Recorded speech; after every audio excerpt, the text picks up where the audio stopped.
नमस्कार साथियों, स्वागत है आप सभी का आपके अपने यूट्यूब चैनल सरकारी भारत में। फ्रेंड्स, आज के सेशन में हम डिस्कस करने वाले हैं जीव विज्ञान के बारे में, यानी कि अपनी क्लास चल रही थी बायोलॉजी की। तो आज का अपना टॉपिक है पोषक पदार्थ, यानी कि पोषण के बारे में हम पढ़ने वाले हैं। चीज़ों को ट्रिक से याद करेंगे, मैप्स का यूज़ करेंगे जहाँ जहाँ ज़रूरत पड़ेगी। क्लियर है? तो फिगर्स का यूज़ करते हुए, ट्रिक से चीज़ों को याद करते हुए, और जितने भी फैक्ट्स इसके बारे में दे रखे हैं जो कि एग्जामिनेशन के लिए बहुत ही ज़्यादा इंपॉर्टेंट है, उनको भी डिस्कस करते चलेंगे। जिससे रिलेटेड जो भी इंपॉर्टेंट क्वेश्चंस हैं जो कि प्रीवियस ईयर एग्ज़ाम में पूछे गए हैं, उनको भी डिस्कस करेंगे। और सबसे आसान तरीके से हम चीज़ों को समझेंगे, जिसके अंदर कार्बोहाइड्रेट्स, वसा, प्रोटीन, विटामिन, खनिज, लवण और जल के बारे में हम पढ़ने वाले हैं। बहुत सारे स्टूडेंट ऐसे होंगे जिन्होंने अभी तक चैनल को सब्सक्राइब नहीं किया है, तो भाई लोग आप लोग चैनल को सब्सक्राइब कर लीजिएगा, और वीडियो अभी तक शेयर नहीं किया तो उसे भी शेयर कर दीजिएगा। तो चलिए स्टार्ट करते हैं सेशन को, टाइम बर्बाद न करते हुए। आज का अपना टॉपिक है पोषक पदार्थ। तो पोषक पदार्थों को समझते हैं। जिस भोजन का हम सेवन करते हैं उसमें अनेक रासायनिक तत्व होते हैं। इन रासायनिक तत्वों को पोषक तत्व कहते हैं। हम कह सकते हैं कि पोषक तत्व भोजन में उपस्थित वे अदृश्य घटक हैं जिनकी आवश्यकता हमें शरीर को स्वस्थ बनाए रखने के लिए होती है। यानी कि शरीर को स्वस्थ बनाए रखने के लिए जिस अदृश्य घटक, यानी कि जिस भोजन का हम प्रयोग करते हैं, वही आपका एक तरीके से पोषक पदार्थ होता है। ऊर्जा प्रदान करने के लिए जो पोषक पदार्थ होते हैं उनमें कार्बोहाइड्रेट्स और वसा, यानी कि जिन्हें हम लिपिड्स के नाम से जानते हैं, होते हैं। तो ऊर्जा किसके द्वारा प्रदान की जाती है? कार्बोहाइड्रेट्स के द्वारा और वसा के द्वारा। शरीर निर्माण की बात करें, शरीर की मरम्मत की बात करें, टूट फूट के निर्माण की बात करें, तो इसमें प्रोटीन और जल का महत्वपूर्ण योगदान रहता है। जबकि रोग से रक्षा करने का काम विटामिन्स और मिनरल्स, यानी कि खनिजों का होता है। तो हम कह सकते हैं कि ऊर्जा प्रदान करने का काम कौन करते हैं? कार्बोहाइड्रेट्स और वसा करते हैं। शरीर निर्माण, टूट फूट और मरम्मत करने का कार्य कौन करता है? प्रोटीन और जल करता है। जबकि रोग से रक्षा करने का कार्य विटामिन एवं खनिज, मिनरल्स करते हैं। मनुष्य के शरीर में पोषक विभिन्न कार्यों के लिए निम्नलिखित पोषक पदार्थों की आवश्यकता होती है। तो इसको कई भागों में बांट दिया गया है, उन भागों को समझते हैं। पहला है कार्बोहाइड्रेट्स। क्या है? कार्बोहाइड्रेट्स। दूसरा फैट होता है, जिसे हम वसा के नाम से जानते हैं। तीसरा होता है प्रोटीन। चौथा विटामिन। पांचवा खनिज लवण, और छठवां है जल।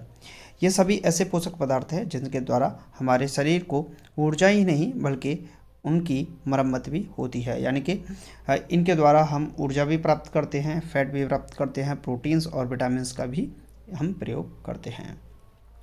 तो सबसे पहले हम समझते हैं कार्बोहाइड्रेट्स। आखिरकार क्या होता है कार्बोहाइड्रेट्स, और कार्बोहाइड्रेट्स का क्या योगदान होता है? जो भी भोजन हम खाते हैं वो एक तरीके से जैसे ही मुंह में पहुंचता है तो मुंह में सैलिवरी जो ग्लैंड होती है उससे टाइलिन नामक एक एंजाइम, आपको पता होगा, टाइलिन नामक एक एंजाइम है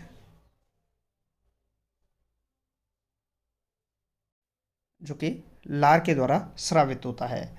तो टाइलिन नामक एंजाइम के द्वारा जो होता है वो लार के द्वारा स्रावित होता है, जिसमें जिसके द्वारा क्या है, कार्बोहाइड्रेट सबसे पहले कहाँ, मुंह में उनका पाचन होता है।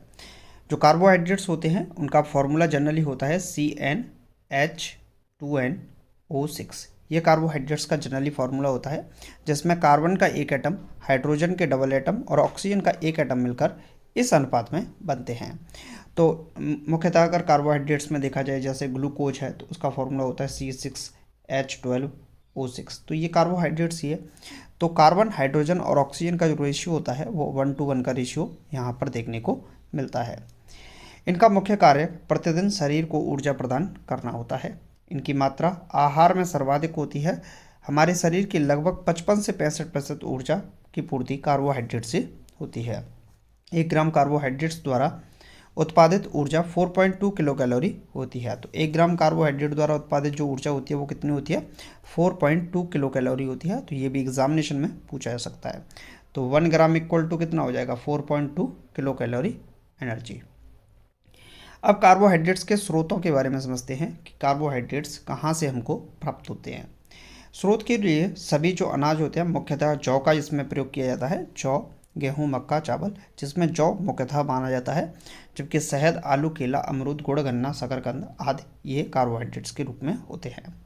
इसे शर्करा शुगर भी कहते हैं क्योंकि यह स्वाद में कैसे होते हैं, मीठे होते हैं। कार्बोहाइड्रेट्स मुख्यतः 3 प्रकार के होते हैं। पहला कार्बोहाइड्रेट्स होता है जिसे हम मोनोसैकेराइड के नाम से जानते हैं, दूसरा डाइसैकेराइड और तीसरा पॉलीसैकेराइड के नाम से जाना जाता है। तो मोनोसैकेराइड, डाइसैकेराइड और पॉलीसैकेराइड के नाम से कार्बोहाइड्रेट्स को मुख्यतः जाना जाता है। मोनोसैकेराइड्स के बारे में समझते हैं कि मोनोसैकेराइड्स क्या है।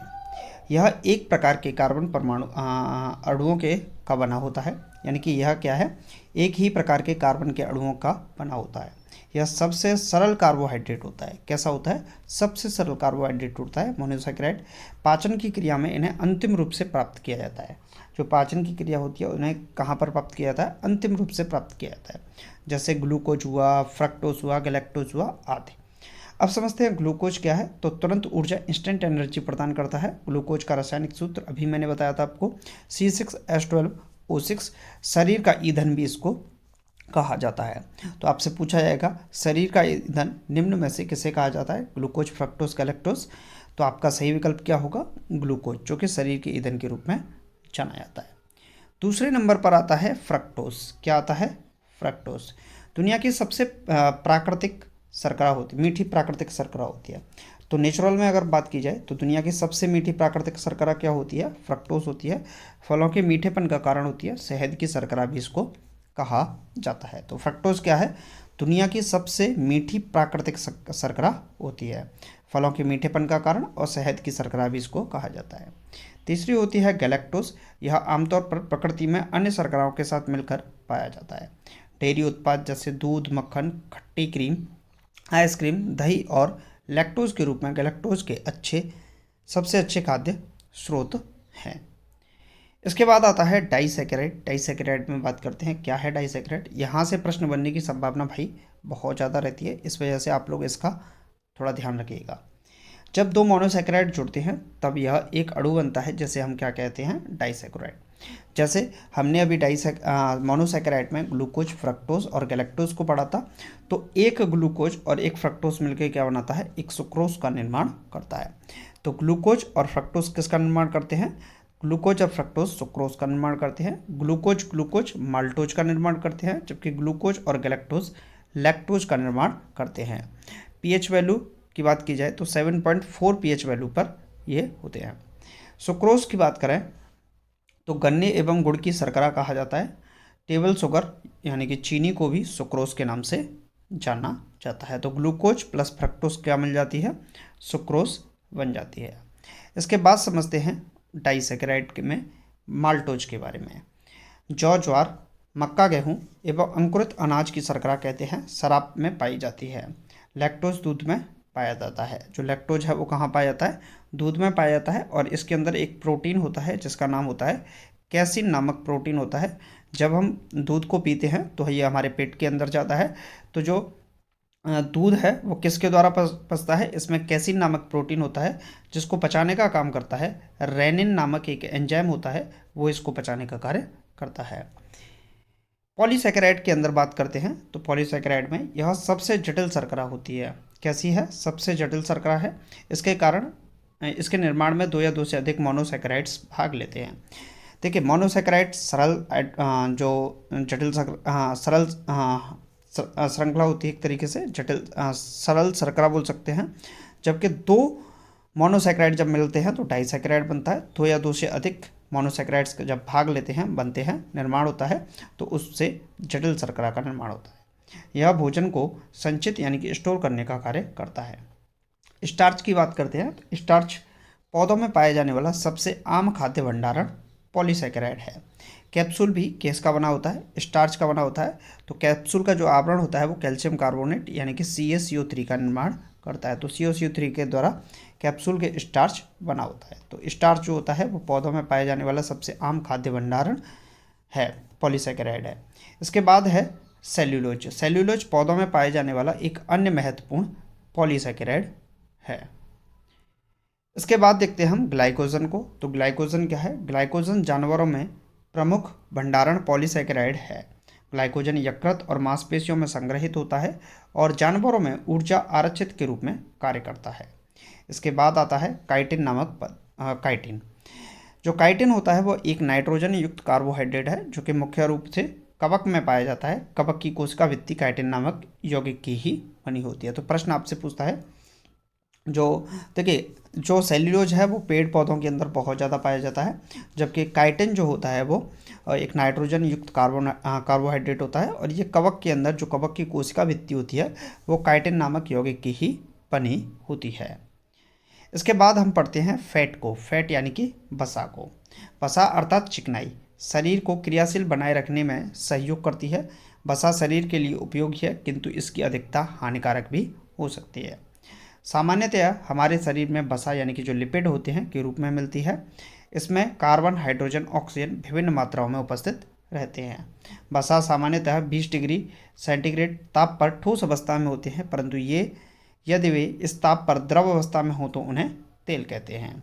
सामान्यतः एक वयस्क व्यक्ति को 20 से 30% ऊर्जा वसा से प्राप्त होती है। 1 ग्राम वसा से 9.3 किलो कैलोरी ऊर्जा प्राप्त होती है। तो मोस्ट इंपॉर्टेंट पॉइंट है ये, 1 ग्राम वसा से कितनी ऊर्जा प्राप्त होती है? तो 9.3 किलो कैलोरी ऊर्जा प्राप्त होती है। चलिए वसा के स्रोतों के बारे में पढ़ते हैं। तो वसा के जो स्रोत हैं वो कौन कौन से हैं? वसा के स्रोतों में मक्खन, घी, दूध, पनीर, अंडे की जर्दी, मांस, तेल आदि हैं। वसा के प्रकार, वसा 3 प्रकार की होती है मुख्यतः, जिसमें संतृप्त वसा, असंतृप्त वसा और ट्रांस फैट यानी कि सैचुरेटेड फैट, अनसैचुरेटेड फैट और ट्रांस फैट। संतृप्त वसा को समझते हैं। संतृप्त वसा रक्त में कोलेस्ट्रॉल स्तर को बढ़ाती है। इस प्रकार की वसा का सेवन कम मात्रा में किया जाना चाहिए, जैसे मक्खन, पनीर, मांस, घी, डालडा आदि। दूसरे पर आता है असंतृप्त वसा, अनसैचुरेटेड फैट। आखिरकार क्या है अनसैचुरेटेड फैट? असंतृप्त वसा वास्तव में हमारे स्वास्थ्य के लिए अच्छा है। यह हमारे दिल के स्वास्थ्य को बनाए रखता है और हमारे शरीर में हानिकारक कोलेस्ट्रॉल को हटाने में भी सहायता करता है। मूंगफली का तेल, सोयाबीन का तेल, जैतून का तेल, सूरजमुखी का तेल, काजू और बादाम ये असंतृप्त वसा के हिस्से होते हैं। इसके बाद पढ़ते हैं हम ट्रांस फैट। ट्रांस वसा, इन्हें खाने से हमारे शरीर में बुरे कोलेस्ट्रॉल अधिक मात्रा में बढ़ जाता है। अच्छा कोलेस्ट्रॉल की मात्रा कम हो जाती है, जिसके कारण हार्ट यानी कि दिल की बीमारी हो सकती है, जैसे फास्ट फूड, पिज्ज़ा और कुरकुरे में ये पाया जाता है। वसा के जो महत्वपूर्ण कार्य हैं उनको भी समझ लेते हैं। क्या हैं वसा के महत्वपूर्ण कार्य? वसा आमतौर पर शरीर में ऊर्जा संग्रहित स्रोत होता है जो त्वचा के नीचे जमा रहता है। वसा विशेष रूप से मानव में एक सुरक्षात्मक परत का कार्य करता है और सुरक्षा प्रदान करता है।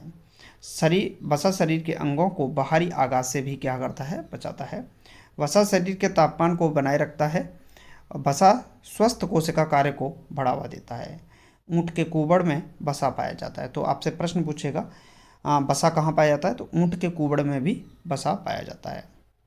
प्रोटीन को समझते हैं। प्रोटीन क्या है? प्रोटीन एक जटिल कार्बनिक पदार्थ है। कैसा है? जटिल कार्बनिक पदार्थ है जिसका गठन कार्बन, हाइड्रोजन और ऑक्सीजन एवं नाइट्रोजन तत्वों के अणुओं से मिलकर होता है। शरीर को आवश्यक प्रोटीन, सभी प्रोटीन का निर्माण 20 प्रकार के अमीनो अम्ल से होता है। शारीरिक वृद्धि और अंगों की मरम्मत दोनों कार्यों के लिए प्रोटीन उत्तरदायी होता है। मनुष्य के शरीर में 20 प्रकार के प्रोटीन की आवश्यकता होती है, जिसमें आवश्यक अमीनो अम्ल 10 यानी कि भोजन के द्वारा प्राप्त होते हैं, जबकि 10 अनावश्यक अमीनो अम्ल जो एसिड्स होते हैं, अमीनो एसिड्स, वो शरीर स्वयं निर्मित करता है। तो कुल मिलाकर शरीर में 20 प्रकार के प्रोटीन की आवश्यकता होती है, जिस 20 प्रकार के 20 अमीनो एसिड से प्रोटीन का निर्माण होता है। चलिए प्रोटीन को थोड़ा सा समझ लेते हैं। अमीनो अम्ल जिस बंध के द्वारा जुड़कर प्रोटीन का निर्माण करते हैं उसे पेप्टाइड बंध कहते हैं। यानी कि जिस बंध के द्वारा अमीनो अम्ल मिलकर प्रोटीन का निर्माण करते हैं उसे हम क्या बोलते हैं? पेप्टाइड बंध कहते हैं। मानव शरीर का लगभग 15 से 17% भाग प्रोटीन का बना होता है। प्रोटीन प्रति ग्राम 4.2 किलो कैलोरी ऊर्जा प्रदान करता है। प्रोटीन के स्रोतों की बात करें तो दूध, पनीर, दाल, मांस, मछली, अंडा आदि ये सभी प्रोटीन के स्रोत माने जाते हैं। प्रोटीन की प्राप्ति की बात करें तो प्रोटीन कहाँ कहाँ से प्राप्त होता है ये समझिए। शरीर में अगर बात करें तो रक्त के अंदर हीमोग्लोबिन, फाइब्रिनोजन और प्रोथ्रोम्बिन नामक रक्त में ये पाया जाता है, जबकि हड्डी में कोलेजन के रूप में पाया जाता है। मांसपेशियों में एक्टिन और मायोसिन के रूप में प्रोटीन पाया जाता है। भोजन में बात करें तो गेहूं में ग्लूटेन के नाम से, गाजर में कैरोटीन, अंडा में सफ़ेद बाग जो होता है वो एल्ब्यूमिन और पीला भाग जो होता है विटालिन, और दूध में कैसीन नामक प्रोटीन पाया जाता है। बाल, नाखून, सींग, खुर, इसमें अल्फा कैरोटीन, कोलेजन मानव शरीर में सबसे अल्फा कैरोटीन पाया जाता है। कोलेजन मानव शरीर में सबसे प्रचुर मात्रा में पाए जाने वाला प्रोटीन है। तो मानव शरीर में सबसे ज़्यादा प्रचुर मात्रा में पाए जाने वाला प्रोटीन कौन सा है? तो आपका सही विकल्प क्या होगा? कोलेजन होता है। कौन सा? कोलेजन। क्लियर है।